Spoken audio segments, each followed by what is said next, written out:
Meus amores, vamos começar o nosso consultório? Bem-vindos todos, família querida que eu amo tanto. Hoje nós queremos falar sobre a criança autista e a família da criança autista. Você deve imaginar, caso não seja o que acontece com você e a sua família, que para quem enfrenta ou descobre um diagnóstico de autismo no filho, muda muita coisa. Muda o cuidado, muda a atenção, muda porque vai precisar recorrer a muito apoio, muita ajuda, muita informação, tratamento. E isso nem sempre é um caminho simples de se aceitar, de saber como de fato agir para dar conta de algo tão novo para a família lidar. Mas a gente também muitas vezes vai focar na criança e suas necessidades, o que é extremamente necessário e importantíssimo, óbvio, mas a gente pode cair no esquecimento de que todos ali continuam tendo uma vida para ser cuidada. Nós vamos, quem sabe, identificar filhos que ficam de alguma maneira desassistidos frente agora a uma necessidade muito particular de uma criança com diagnóstico de autismo. É possível esquecer do papel da mãe, que ela é uma mulher, que ela é uma esposa, que ela tem outros aspectos para serem atendidos. Nós vamos esquecer do pai, que também pode ser esquecido de que ele é homem, de que ele também tem as suas necessidades enquanto indivíduo, ou seja, a família toda é impactada. E o que a gente faz?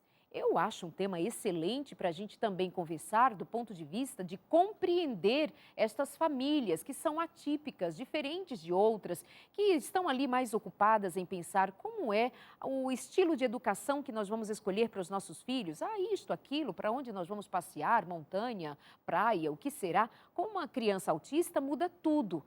E do lado de quem não tem um histórico assim em casa, precisa haver compreensão. Será que você sabe ter um olhar compassivo, bondoso, generoso, quando você encontra uma família com uma criança que dá sinais de que não se comporta como esperado para aquela situação e você pode cruzar os braços, olhar com aquele olhar de quem reprova, dizendo assim, bastava lhe dar umas palmadas? Você talvez nem saiba do que está acontecendo ali naquela família. Até lá na igreja, pode ser que naquele ambiente tem uma criança que chora mais, que fica mais irrequieta, que não sabe exatamente ali o que fazer naquela situação e a família se envolve. Você está lá do seu canto dizendo, ó Deus, se fosse o meu filho seria tudo diferente. Bastaria um olhar, como fazia meu pai e a minha mãe, basta um olhar e tudo então já se resolve. A gente precisa desenvolver aquele olhar mais atento, mais cuidadoso, mais amoroso e manter aquela ordem. Nem em pensamento a gente deveria se meter tanto na vida alheia, né? Porque pode estar acontecendo alguma coisa lá que a gente não faz a mínima ideia. Bom, nós vamos começar o programa de hoje, você vai entendendo mais. Tenho 2 convidados hoje maravilhosos, preciosos. Se eu fosse você, aproveitaria cada segundo. Hoje vai ser um daqueles programas que eu prometo, vou falar bem pouquinho, perguntas muito chaves para que eles tenham tempo de responder. São 2 profissionais que vão dar suporte a você que tem dúvidas e pode mandar a sua pergunta para a gente agora. Estamos ao vivo, mande agora, já vou dar para você o nosso WhatsApp, tá bom? Salva aí. 98315-0270, 98315-0270. O nosso código de área é 12, aparece também aí no seu vídeo. Acho que sim, né, produção? Para o pessoal anotar com calminha durante o programa. 98315-0270. Combinado assim? Manda para cá se você tem dúvida, porque nós temos hoje a presença de um médico psiquiatra que vai nos ajudar a entender essa dinâmica familiar e da criança com autismo também. Doutor Braz Gondim, muito bom recebê-lo de volta, tudo bem? Tudo bem, Darleide, para a gente é uma enorme satisfação poder voltar aqui e bater um papo com essas famílias, com a tua audiência.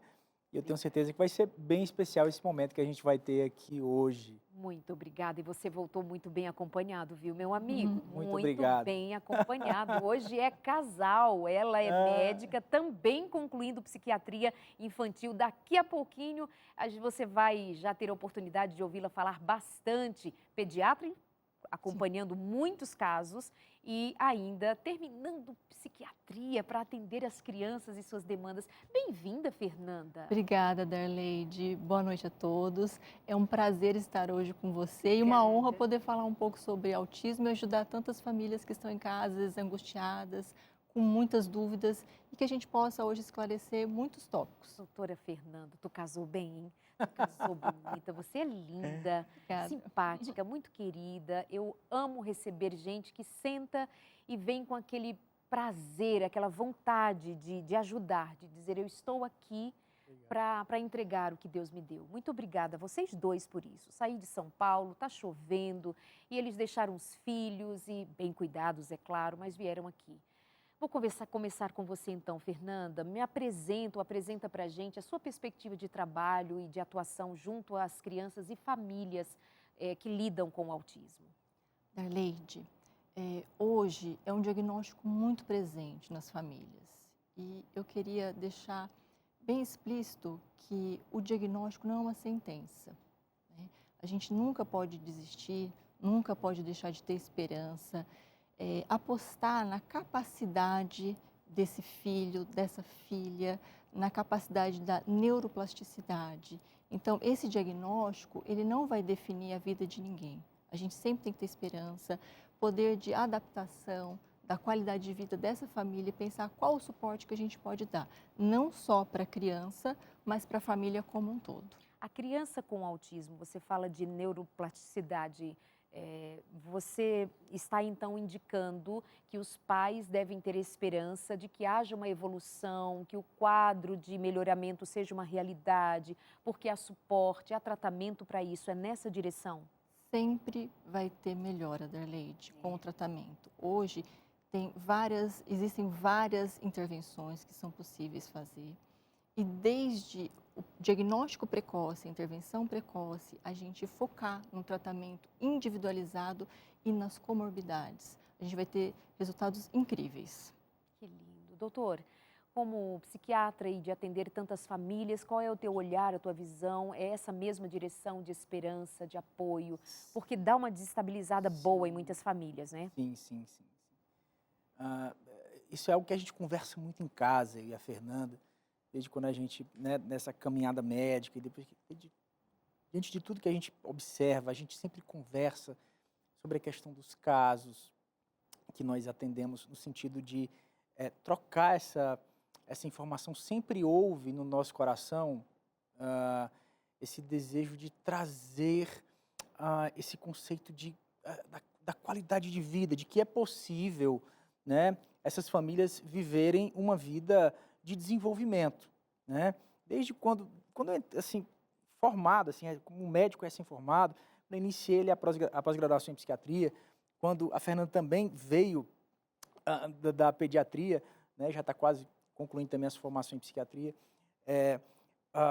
O grande ponto, Darleide, é justamente essa ideia que essas famílias precisam investir e entender que, apesar de todas essas dificuldades, apesar de todos esses...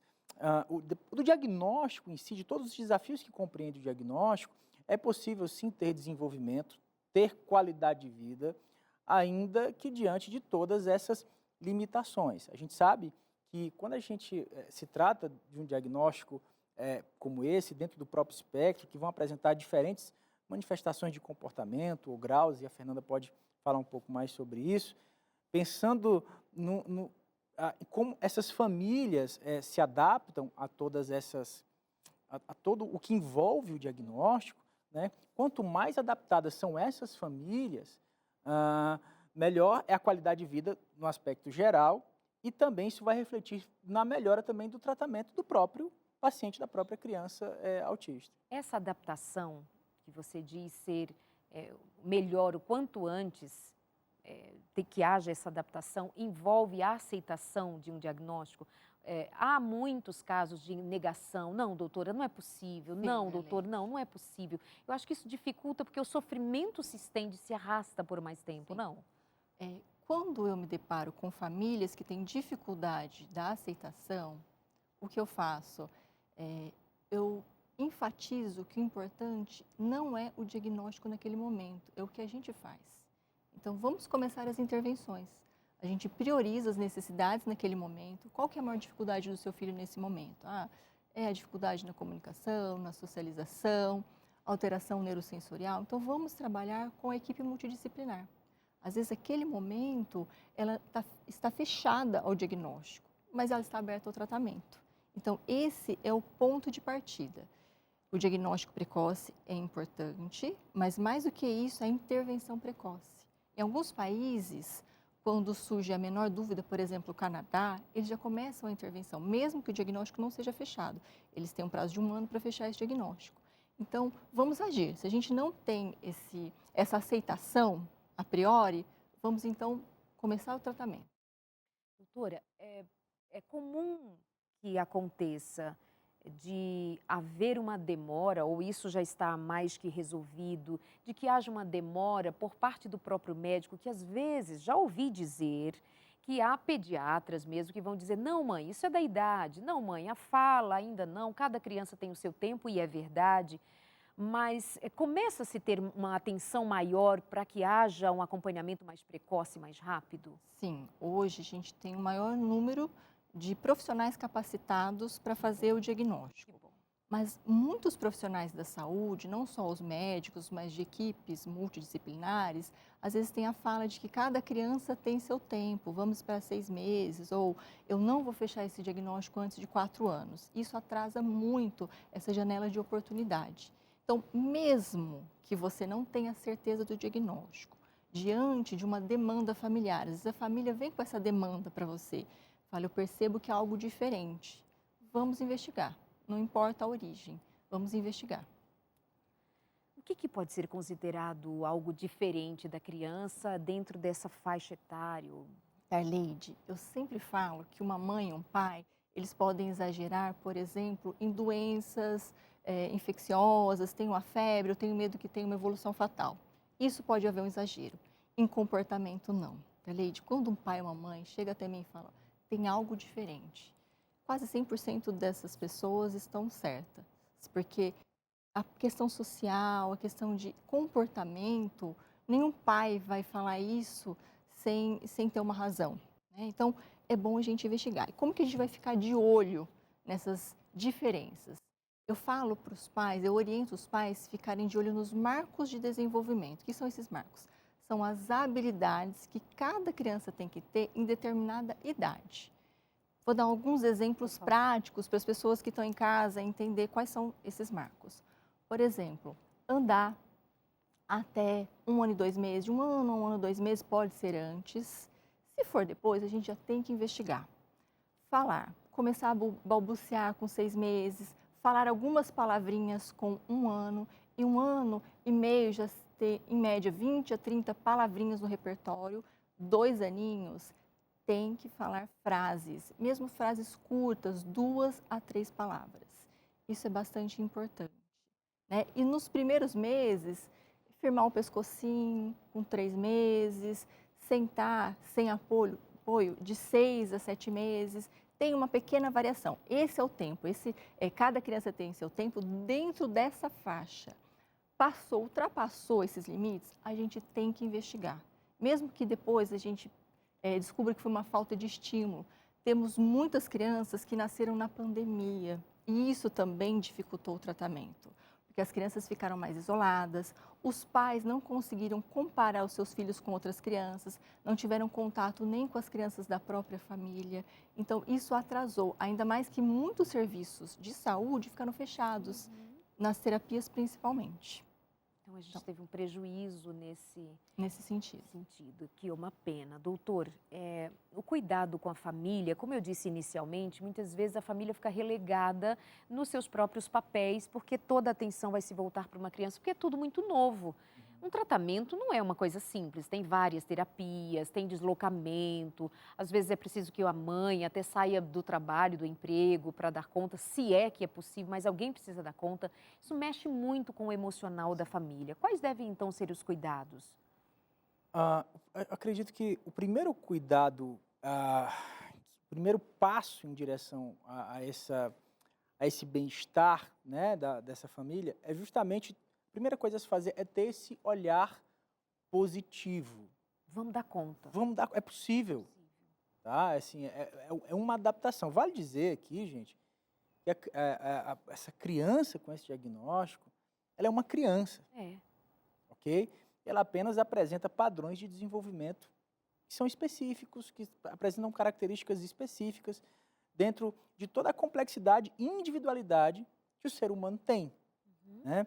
Então, quanto mais aberta é essa família para se adaptar, eu costumo dizer o seguinte, Arleide, o grande ponto nessa questão é que essa criança, esse grande desafio da adaptação é nivelar essa família por cima.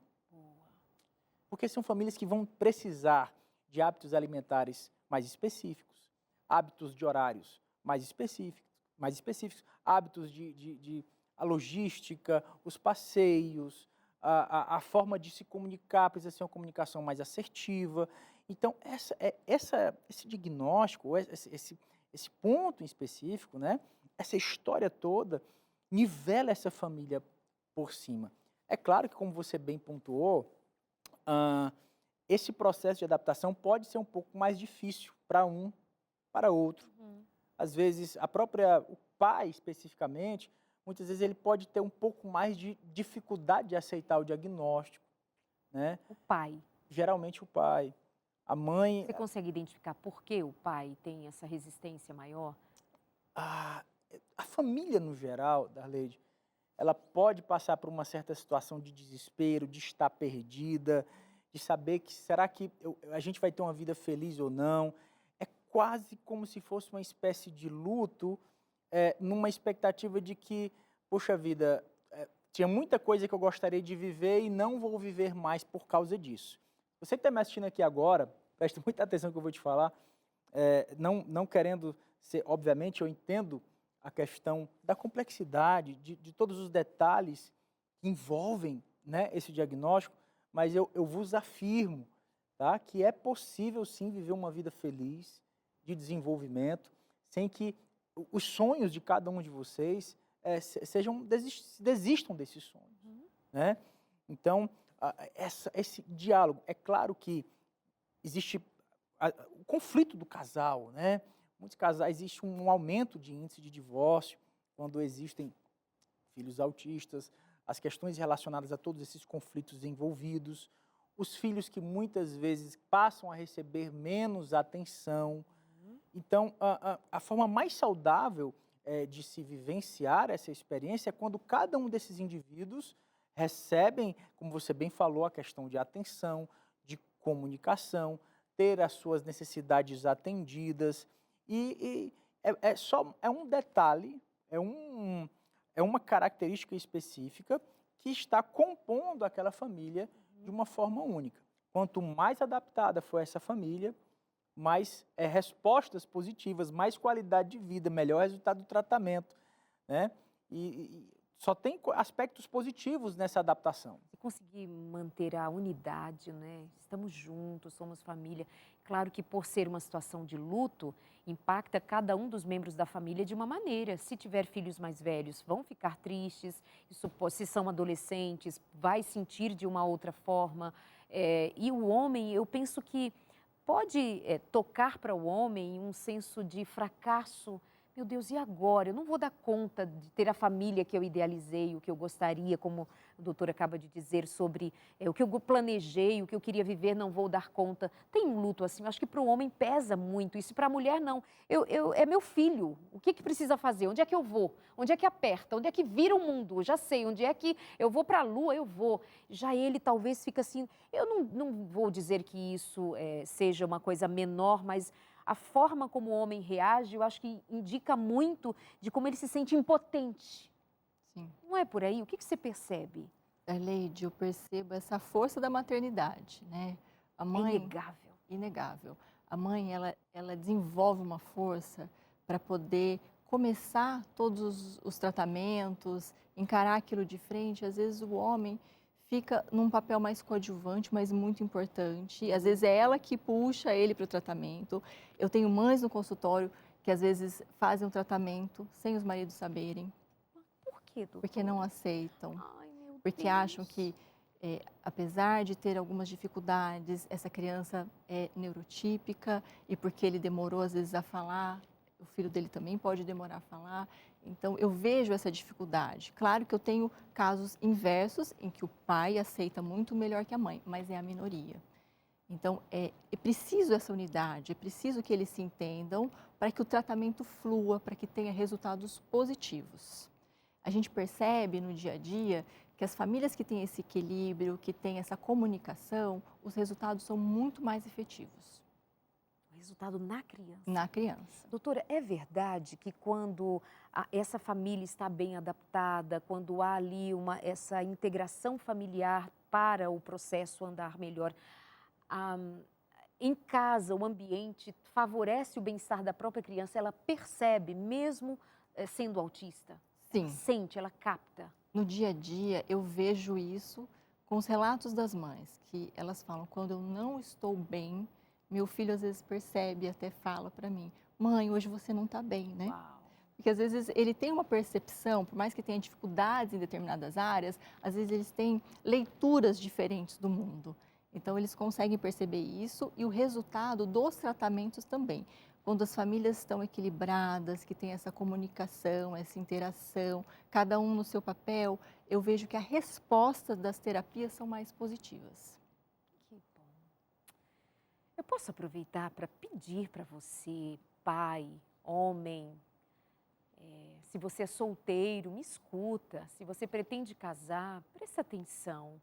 Você precisa assumir um lugar que só pertence a você, não vai poder encaixar outra pessoa ali. Quando você não age, quando você tem filhos, uma família, uma mulher para dar suporte, quando você não age, você sobrecarrega ela, você sobrecarrega os seus filhos, você traz peso sobre a sua família quando poderia ser muito melhor dividido, até porque você tem força, não somente de músculo, mas você tem um tipo de inteligência que vai ser muito bem-vindo a se agregar a todas as outras inteligências, a da criança, a do adolescente, a da sua mulher, a dar esse suporte.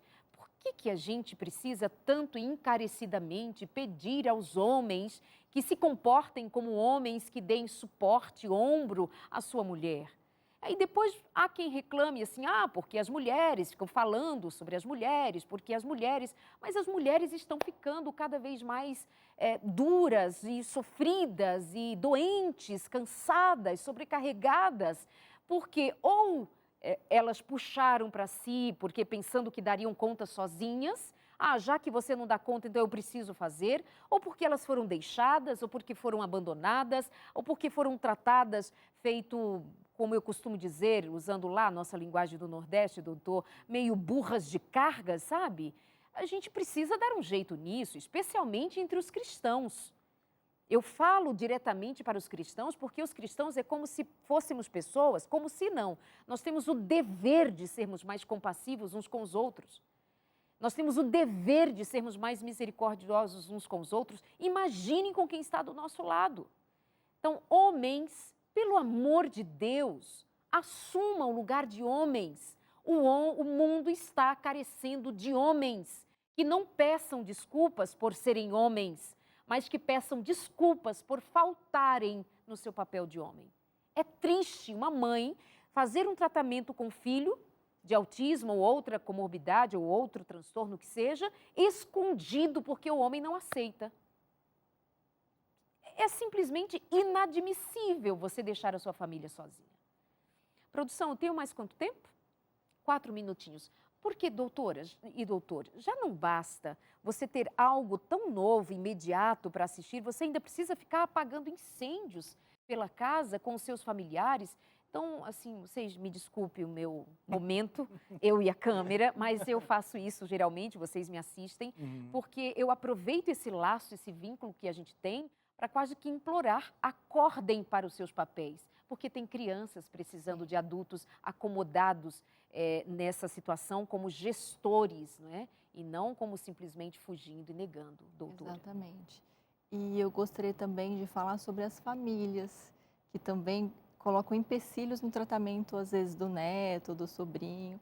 É importante que a família entenda, se a mãe está procurando uma ajuda, acolha essa mãe, né? Não tenta impedir ela de procurar uma ajuda, um diagnóstico, um tratamento. É importante, fundamental, a gente fazer esse diagnóstico quanto mais cedo possível.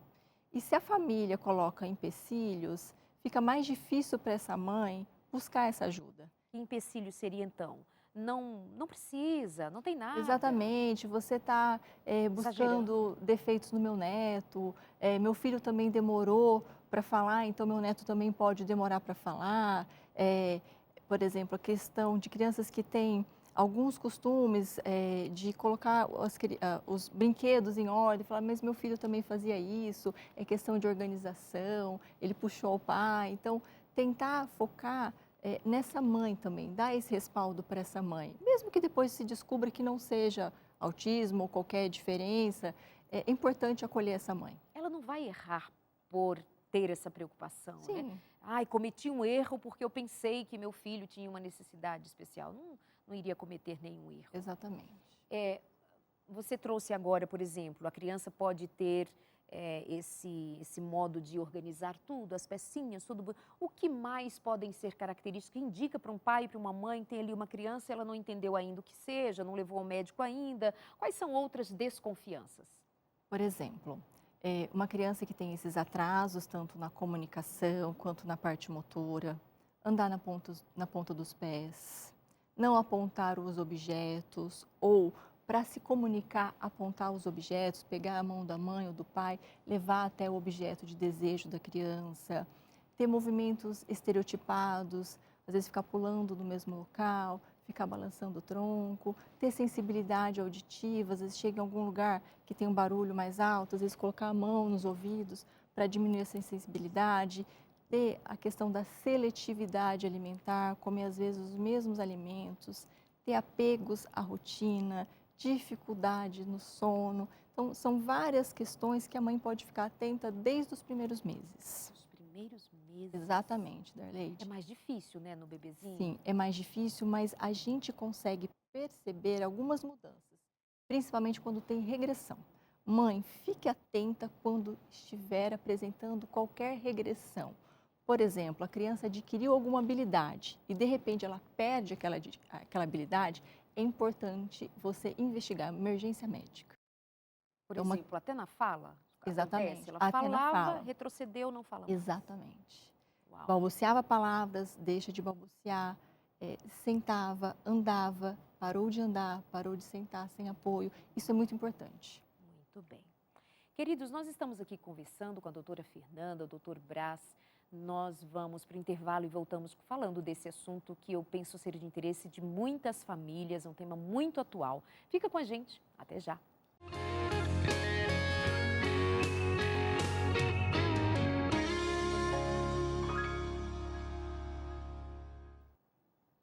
Meus amores, vamos continuar aqui. Hoje nós estamos falando sobre a criança autista e a família. As relações, o impacto, os cuidados, de tudo um pouco, o diagnóstico. E é muito bom ter você aqui na nossa companhia. Os meus convidados de hoje estão aqui para responder as suas perguntas, inclusive, que você está mandando para a gente. Já vamos responder algumas delas, você que já está interagindo aqui com a gente. Deixa eu lembrar para você, quer estudar a Bíblia? Quer entender melhor? Uma das perguntas que se faz, por que pessoas inocentes sofrem? Por quê? O que elas fizeram para passar pelo que passam? Essa é uma pergunta, eu diria, milenar. Por que pessoas boas sofrem? Por que pessoas tidas como inocentes sofrem? Hoje nós falamos de família e suas crianças, né? Crianças com autismo. O que será que tantas dificuldades nos acontecem? Vamos estudar a Bíblia? Provavelmente você tem perguntas assim ou diferentes delas, mais amplas inclusive, na sua realidade, no seu ponto de vista. Vamos estudar a Bíblia? A Bíblia tem muitas respostas. Aliás, eu diria que tem todas as respostas. Então, eu quero convidar você a estudar a Bíblia sobre um tema que também é muito necessário: pecado. Tem cura para o pecado? O que significa? O que a Bíblia diz sobre pecado? Tem um jeito de a gente lidar menos com os efeitos do pecado? O que será isso? Pode ser uma novidade para você parar e estudar o tema pecado aí na sua Bíblia. Recebe esse guia de estudo em casa, grátis, você não precisa pagar nada por isso. É real o nosso interesse de que você estude a Bíblia. Abra a Bíblia, pega uma caneta, pega um caderno para anotações, pega o seu guia de estudo. É um guia de estudo que direciona você num raciocínio dentro de uma eu poderia dizer, um estudo sistemático. Ele sistematiza para você, com começo, meio e fim, o que a Bíblia trata sobre pecado e a esperança em Cristo Jesus.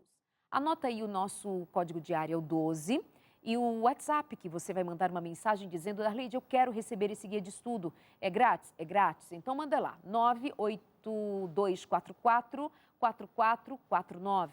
98244-4449. Se eu fosse você, eu não perderia essa oportunidade, estudar a Bíblia, tá bom? Anota aí, 98244-4449.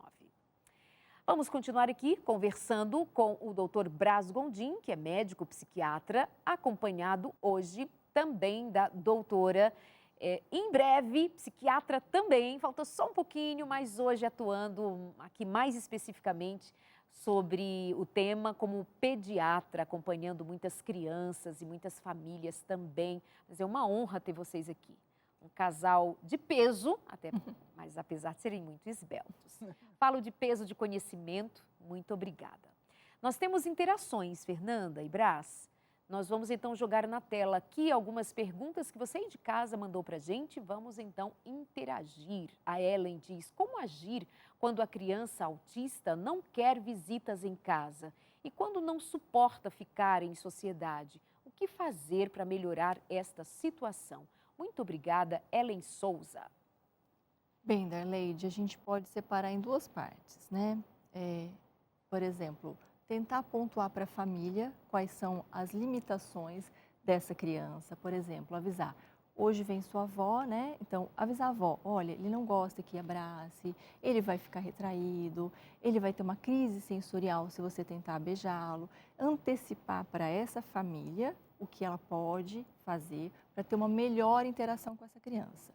Outra questão: falar com a criança, antecipar para essa criança: olha, hoje vai vir sua avó, vai vir sua tia, vamos tentar ficar um pouquinho com ela, pensar nas terapias, o que eu posso fazer para melhorar essa interação com o mundo e com a sociedade. Hoje existem várias terapias que podem ser efetivas nessa questão da socialização. Então, às vezes vai fazendo treinamentos pequenos: olha, hoje a gente vai até um shopping, vamos ficar alguns minutos, vamos brincar em um parque, para tentar aumentar essa tolerância. Às vezes há uma rigidez de comportamento, apego à rotina. Então, aos poucos, essa criança vai dando um passinho para melhorar a socialização. Mas tem que ser tudo um passo de cada vez. Não adianta a gente tentar forçar uma situação. Eu vejo pais tentando, por exemplo, a criança tem medo de água, entra a força na piscina. Isso não vai ser positivo. Isso vai, às vezes, gerar um trauma. A gente tem que dar um passo de cada vez e respeitando essa criança, os limites dessa criança. E um outro ponto aqui, Darleide, que eu considero super importante, principalmente no conceito aqui da nossa audiência, que é a questão de como que essa adaptação ela é feita, como esse preparo é feito na questão da sociabilidade no ambiente da igreja local. Né?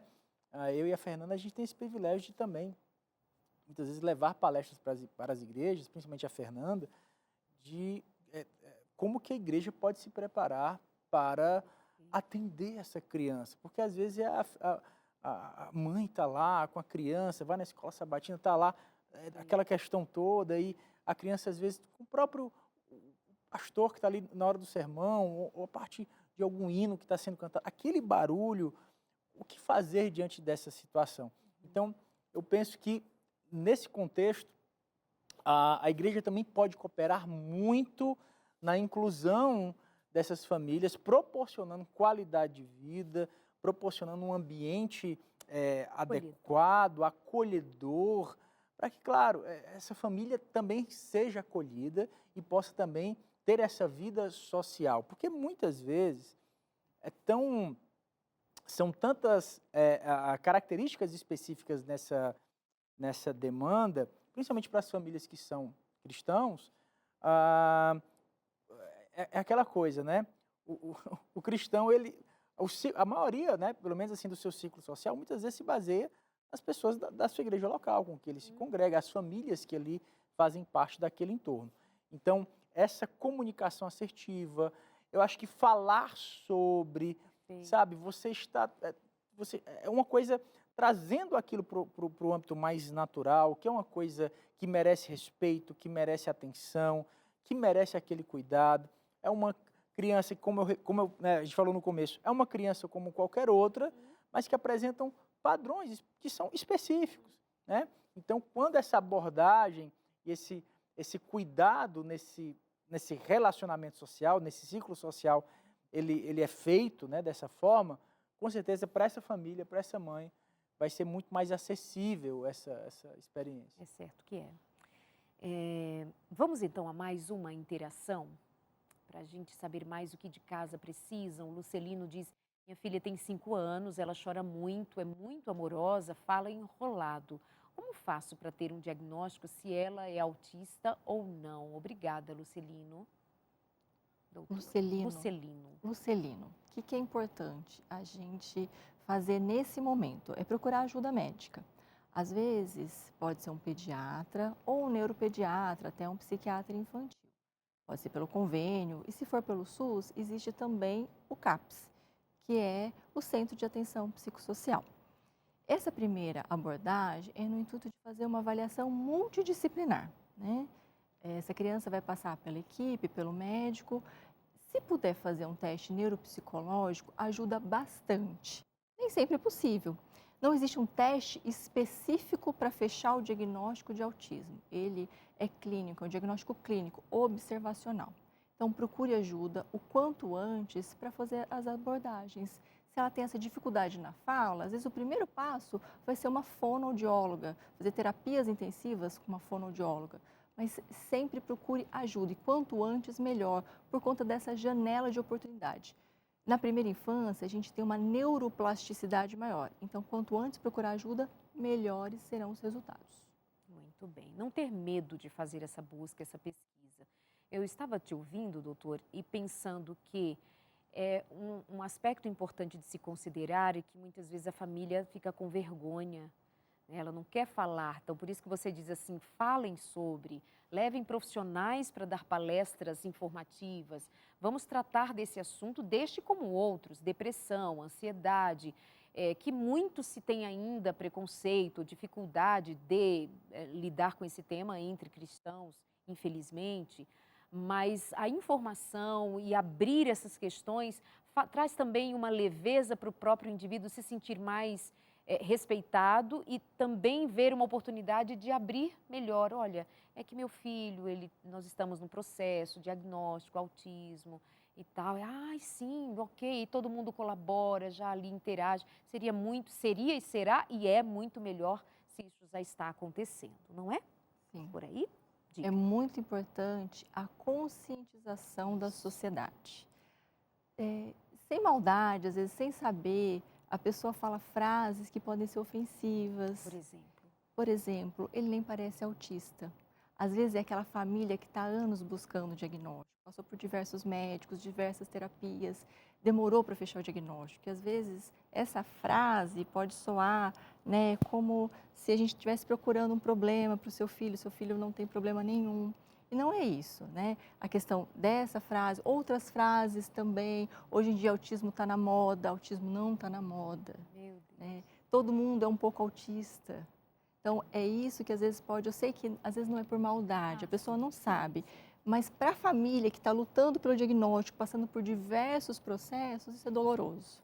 Então, é importante a conscientização. E como você mesmo havia comentado, se a pessoa não tem a noção de que existem pessoas com autismo de suporte leve, ela pode fazer pré-julgamentos e fazerem olhares de julgamento que vai ainda cercear ainda mais a vontade dessa pessoa sair e ter uma interação social.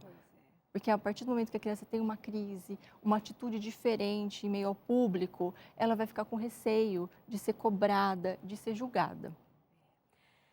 Ai, não é nada fácil, né? Não é nada fácil. Vamos a mais uma interação?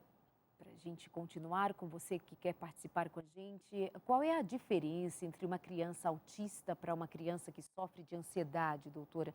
Uma criança que fica muito tempo trancado dentro de casa, pode ser autismo, doutor Braz? Obrigada, você que entrou em contato com a gente, muito obrigada. O autismo, ele envolve 3 aspectos da socialização, comunicação e os movimentos repetitivos estereotipados. A ansiedade, ela pode estar dentro do autismo também, mas são questões distintas. Se seu filho só apresenta a questão de ficar isolado, não querer interação social, tem uma comunicação boa, não tem movimentos restritivos, estereotipados, dificilmente ele vai estar dentro do espectro. Mas sempre é bom investigar, porque existe o transtorno do espectro autista que precisa de pouco suporte e às vezes ele é o que mais sofre dentro dos 3 níveis de suporte, porque às vezes ele percebe as diferenças. Então, o nível de suporte não quer dizer nível de sofrimento, porque às vezes ele tem uma interação um pouco maior com a sociedade e percebe essa diferença que ele sofre. Qual é o sofrimento do autista, do lado dele, não do que as pessoas pensam? O que a gente entende do sofrimento da criança autista? O que eu vejo no meu dia a dia, no consultório, Darleide, é que eles percebem a diferença. Por exemplo, eu deveria cumprimentar as pessoas, abraçar, eu deveria conseguir conversar, puxar um assunto com outra pessoa e eu não consigo. Então, eu deveria comer como todo mundo come, às vezes eu tenho essa seletividade e às vezes as pessoas acham que é uma frescura. Então, tudo isso a criança pode perceber, o indivíduo autista pode perceber e pode se sentir muito diferente da sociedade, isso trazer muita angústia e levar às vezes à depressão. Então, que deveria ter um cuidado das pessoas, dos cuidadores, das pessoas à volta, de tratar de uma maneira mais natural possível, doutor? Sim. Seria isso, doutora? Tornar a situação mais leve para ele não perceber e não sofrer tanto com essa diferença. Exatamente. Às vezes, você diminuir, né, essa cobrança. Entender que cada um tem um limite. Às vezes, tem pessoas que não vão conseguir comer determinados alimentos e está tudo bem. A gente não precisa ficar cobrando, colocando isso sempre para essa criança, né? Às vezes vai falar, deixa ele sem comer, que vai comer, né? Vai começar a comer. Na minha época não era assim, né? Na minha época a gente colocava comida na mesa e comia, não se questionava. Então, tudo isso gera um sofrimento para essa criança. Ela não faz isso porque ela quer, ela não faz isso porque ela não consegue. Então, é isso que a gente tem que ter em mente.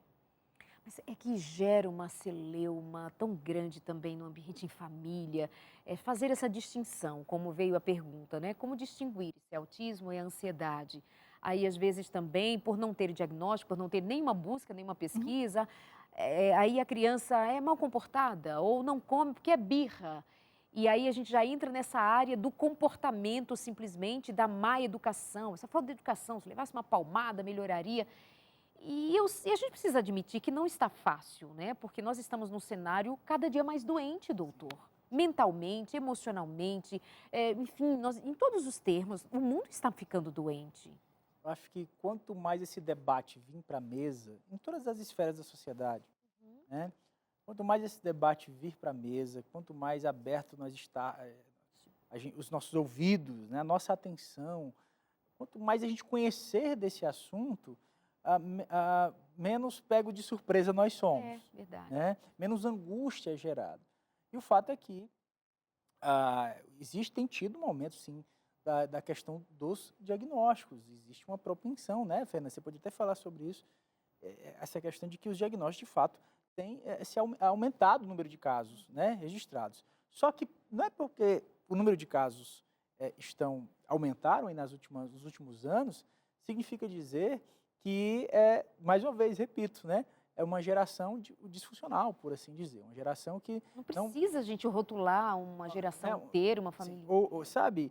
Então, claro, vindo para cá, a gente estava olhando alguns artigos, a gente estava vendo um artigo americano que mostrava a vida de autistas que casavam, que tinham família, que viviam uma vida perfeitamente normal, né, que desempenhavam aí outras atividades. Eu acho que o importante é a gente fazer o que a gente está fazendo aqui, E a Fernanda, a gente tem muita alegria a gente tem um pouco dessa missão e a gente tem essa alegria muitas vezes de levar esse assunto, muitas vezes, não vou dizer bandeira, mas a gente conseguir dialogar, principalmente também com o público cristão, a gente tem essa oportunidade de falar sobre esses fenômenos e sim, pode haver desenvolvimento, pode haver qualidade de vida, pode haver uma vida feliz, uma família debaixo da bênção de Deus, indiferente de qualquer coisa, de sonhos realizados. Então, essa mensagem de esperança, ela se torna cada vez mais expressiva quando esse conhecimento ele fica claro e você consegue identificar quais os pontos, o diagnóstico precoce, quais são os limites que precisam ser tomados, os cuidados que precisam ser tomados, a comunicação que tem que ser feita, né? Então, tudo isso é muito importante. Obrigada, doutor. Doutora, também vê-se casos de filhos autistas em que os pais também podem vir a ser diagnosticados com autismo também? Exatamente, Darleide. Algumas crianças, né, a gente consegue perceber que vieram de famílias com pais com traços de autismo, ou mesmo são autistas ou TDAH. E a gente tem que acolher essa família, no sentido de essa família também pode ter limitações para entender as condições do filho. Então, dar esse suporte, olhar para a família como um todo. Sempre pergunto na consulta: mãe, como é que você está? Você está bem? Né? Às vezes até não entende muito a pergunta, porque a consulta é para o filho, mas é porque se ela não estiver bem, se ela não estiver dando conta das demandas, às vezes para ela é difícil ver a situação do filho entrar em crise, não conseguir estabelecer rotinas, a seletividade alimentar, porque também ela tem dificuldade com isso. Então, acolher essa família, perceber quais são os limites, como que eu posso ajudar aquela família? Ela tem algum limite para regras, para rotinas? Está com dificuldade de fazer adaptações? Como eu posso ajudar essa pessoa para ajudar o seu próprio filho? E é possível acontecer de um pai ou a mãe e descobrir enquanto está no processo do filho que ele também tem autismo? Acontece casos assim? Acontece, Darleide, porque quando a gente começa a pontuar as questões, né, seletividade, rigidez da rotina, demora para falar, ele vai lembrando da própria vida e vai tendo respostas. Por isso que eu tinha dificuldade na escola, de fazer amigos, né, porque eu não gosto de comer tal coisa. Então, ele se percebe, às vezes, antes de qualquer profissional falar, pelas questões que são levantadas pelo filho. Ouço dizer que há muitas mulheres também identificando o autismo, né, em mulheres já adultas. E em mulher é mais difícil fazer o diagnóstico na primeira infância. A gente tem uma proporção de 3 meninos para 1 menina. Mas por quê? A menina, ela tem a capacidade do mascaramento, ela consegue imitar o outro, coisa que o menino não consegue fazer. Então, o diagnóstico da mulher é mais tardio e muitas vezes confundido com outros diagnósticos, né? Às vezes depressão, alteração de personalidade, ansiedade. E, na verdade, ela é uma autista que pode ser leve, que passou despercebida na primeira infância.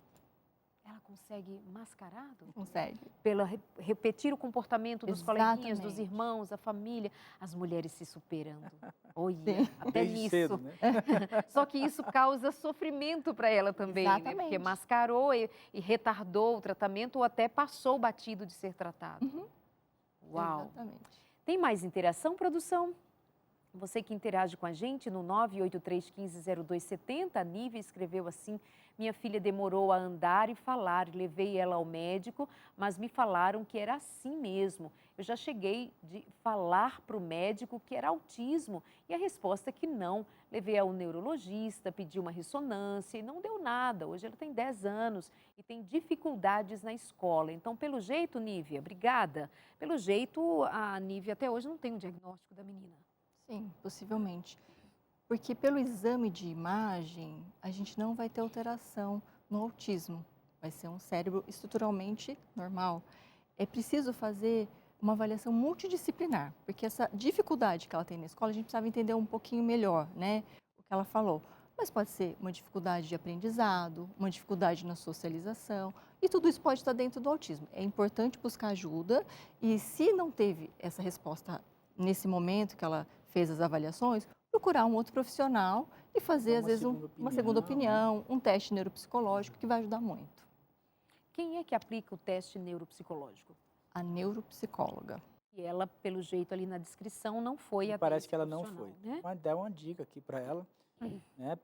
Após, também fora a questão da segunda opinião, passado com uma avaliação com uma neuropsicóloga, ela já tem idade, a garota.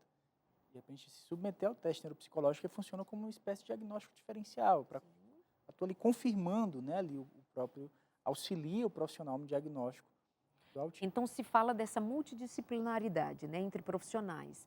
Foi num profissional, ele deu a visão dele na sua área. Vai num outro, uma hora você chega lá. Mas parabéns, mãe, pela busca que fez até aqui, apesar da negativa de alguns profissionais. É possível que ela não tenha autismo, mas e o que pode ser? Tem uma dislexia? O que pode ser que está dificultando para a sua filha e causa sofrimento em você também, como mãe? Mas não desista de buscar ajuda para ela. Eu acho que isso faz toda a diferença, que a família não desista, não é? Exatamente. Doutora, não dá para ver então, fazendo um exame, ressonância, como ela fez, não aparece nada. Para o autismo, não. A gente tem que ficar atenta, porque algumas crianças, elas têm outros diagnósticos associados. Então, outras síndromes. E aí sim, pode ter alteração nesse exame de imagem. Aí sim, por outros motivos.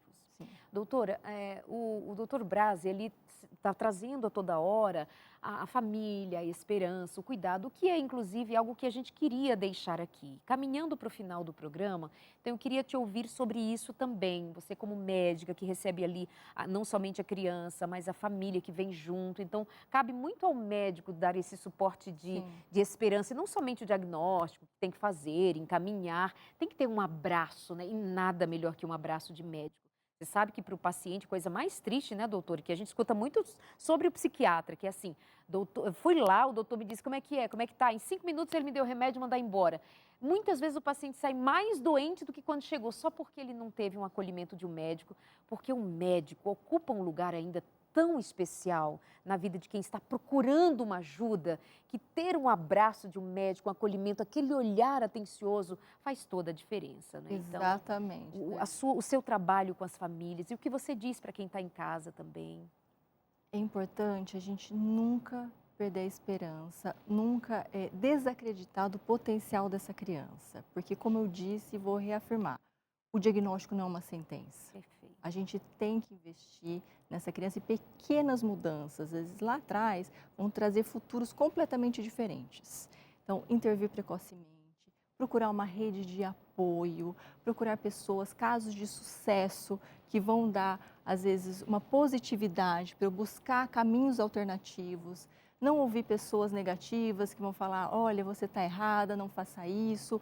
Não existe certo ou errado. Existe o que dá certo e o que dá errado para o meu filho. Às vezes o que vai ser bom para o meu filho não vai ser bom para o seu filho, mas não perder a esperança. Né? É como o mar, tem dias de calmaria, dias de tempestade, tem dias que a mãe vai ficar cansada, o pai vai ficar cansado, vai pensar em desistir, mas no dia seguinte um revigora a força do outro, vamos buscar ajuda, vamos continuar. É um passo de cada vez e essa constância. Não é correr uma corrida de curta distância, ser um maratonista, é sempre procurar ajuda, um pouquinho de cada vez, mas nunca parar. Né? Pensar nessa possibilidade de sempre melhorar e ter em mente que os pais são os melhores especialistas para os seus filhos. Eles que sabem o ponto principal a ser trabalhado, como reage em cada tratamento, o que a gente pode fazer, qual que é o próximo passo, como eu posso melhorar. Sempre buscar essa melhoria contínua. Muito bom. Que bom ouvir isso, que bom saber disso, que bom despertar essa esperança e essa confiança de que sim, nós temos uma realidade para tratar, não vamos fugir dela, mas onde é que eu busco saber mais de como lidar com ela em vez de fugir, em vez de negar e deixar o meu filho a sofrer? Eu acho que fizemos um bom programa ouvindo vocês e recebendo essas informações. Muito obrigada, viu? Doutora Fernanda, que Deus abençoe no seu trabalho. Eu que agradeço e estou sempre à disposição para esclarecer dúvidas também no pessoal de casa. Muito obrigada. Produção, joga aí na tela, então, a rede social da doutora Fernanda. Está aí, Fernanda Miduati. É assim que eu falo, Miduati. Fernanda Miduati, para você seguir, acompanhar, tirar alguma dúvida também, se você quiser.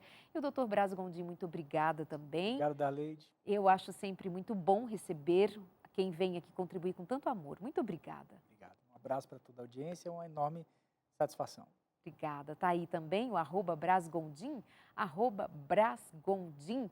Muito obrigada, meus queridos, pela companhia, você aí de casa também. Espero que tenhamos feito um programa relevante para você, com um tema que tem lá a sua densidade, mas nós procuramos o tempo inteiro aqui trazer você para esse lugar de fé e de esperança e de confiança. É um filho, é uma criança, é um ser humano, é um indivíduo que vai precisar do mesmo amor, do mesmo carinho, do mesmo acolhimento, mas que, claro, vai exigir de você esse amor mais atento à necessidade específica da criança. E com amor, tudo vai mais longe e vai para sempre. Obrigada pelo carinho. Até semana que vem.